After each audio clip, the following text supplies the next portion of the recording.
आज के इस विस्तृत विश्लेषण में हम एक ऐसे मामले पर बात करेंगे जो सच में बहुत दुखद और उलझा हुआ है।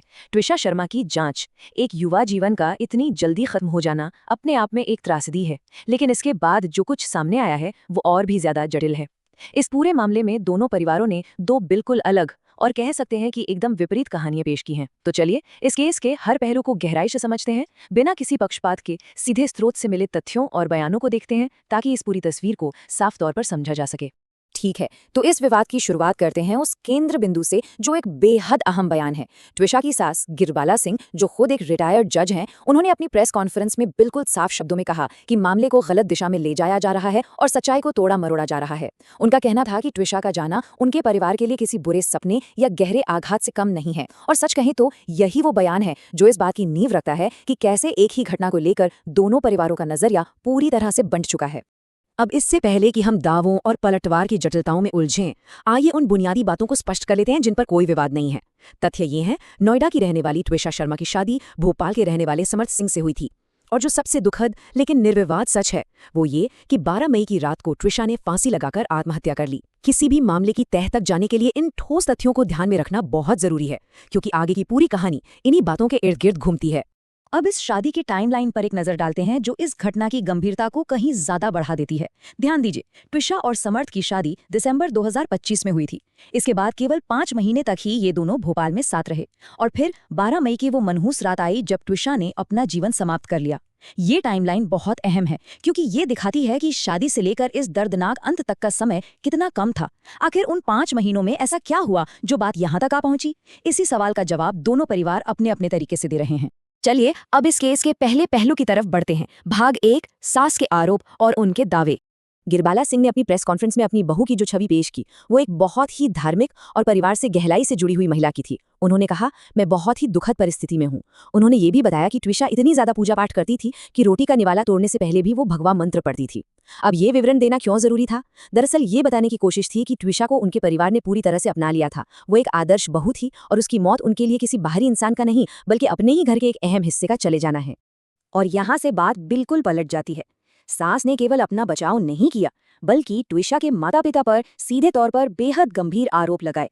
उनका कहना है कि ट्विशा को पैसों के लालच में बहुत कम उम्र में ही ग्लैमर वर्ल्ड में धकेल दिया गया था, जिससे उस पर भारी मनोवैज्ञानिक दबाव पड़ा।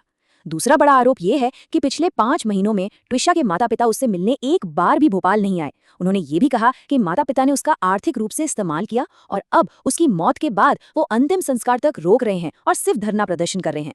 मौत के बाद का ये तनाव सिर्फ बयानों तक सीमित नहीं रहा। मौचुरी यानी शवगृह के बाहर जो कुछ हुआ उसे लेकर भी बहुत गंभीर बातें कही गई हैं। गिरबाला सिंह का दावा है कि जब वो लोग मौचुरी पहुंचे तो ट्विशा के परिवार वाले उन्हें बिल्कुल गिद्धों की तरह घूर रहे थे।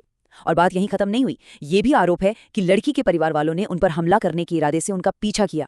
हालात इतने बिगड़ गए कि सास को अपनी सुरक्षा के लिए पुलिस तक को पत्र लिखना पड़ा। ये घटना साफ दिखाती है कि दोनों परिवारों के बीच कड़वाहट किस खतरनाक स्तर तक पहुंच चुकी है। अब दूसरे अहम हिस्से पर आते हैं। भाग 2, मानसिक स्वास्थ्य और बाहरी दबाव।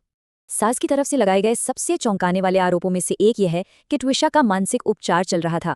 उनका दावा है कि ट्विशा की बाकायदा साइकियाट्रिक काउंसलिंग हो रही थी और वो सिजोफ्रेनिक ड्रग्स ले रही थीं। ये वो दवाइयां हैं जो गंभीर मानसिक बीमारियों में दी जाती हैं। गिरबाला सिंह के मुताबिक दवा लेने के बाद ट्विशा कुछ समय के लिए तो ठीक हो जाती थी, लेकिन फिर अचानक से उसका व्यवहार पूरी तरह बदल जाता था। इस बयान के जरिए ये नैरेटिव स्थापित करने की कोशिश की गई है कि ट्विशा पहले से ही गंभीर मानसिक अस्थिरता का शिकार थी। यहाँ जो बात वाकई ध्यान देने लायक है वो ये कि सास ने वैवाहिक कलह की बातों का बचाव किस तरह से किया। उन्होंने बताया कि जब ट्विशा का गर्भपात हुआ था तब उन्होंने खुद उसे सहारा दिया और ट्विशा अक्सर उनकी गोद में सिर रखकर सोती थी। वहीं समर्थ और ट्विशा के अलग अलग कमरों में सोने वाली बात पर सास का तर्क था कि उनके बीच कोई लड़ाई झगड़ा नहीं था, बल्कि ट्विशा को बस अपना पर्सनल स्पेस चाहिए था। बचाव पक्ष के रूप में उन्होंने मीडिया से ये भी पूछा कि एक 80 किलो की महिला को फांसी के फंदे से नीचे उतारना क्या कोई गुनाह है? 12 मई की उस भयानक रात का सास ने मिनट दर मिनट का पूरा ब्यौरा पेश किया है। इस टाइमलाइन के हिसाब से उन्हें रात 10:10 पर इस घटना की पहली कॉल आई थी। इसके बाद उनका कहना है कि वे लोग लगातार संपर्क में बने रहे और बिना एक भी पल गवाए रात 10:50 तक उनका पूरा परिवार एम्स अस्पताल पहुंच चुका था। इस टाइमलाइन को इतनी बारीकी से बताने का मुख्य मकसद ये साबित करना है कि ससुराल वालों की तरफ से कोई लापरवाही नहीं हुई और घटना का पता चलते ही उन्होंने तुरंत एक्शन लिया। चलिए अब कहानी के दूसरे पहलू की तरफ मुड़ते हैं। भाग 3, माता पिता के आरोप। अब तक हमने सिर्फ सास का पक्ष सुना, लेकिन इस मामले का एक दूसरा और बिल्कुल विपरीत पहलू भी है। माता पिता के अनुसार ये ग्लैमर वर्ल्ड या मानसिक बीमारी वाली बात महज एक दिखावा है, सच्चाई को छुपाने की कोशिश है। वो एक बहुत ही स्याह और दर्दनाक वास्तविकता का दावा करते हैं। उनका सीधा आरोप है कि दिसंबर 2025 में जब से शादी हुई थी तब से ही उनकी बेटी को लगातार दहेज के लिए प्रताड़ित किया जा रहा था।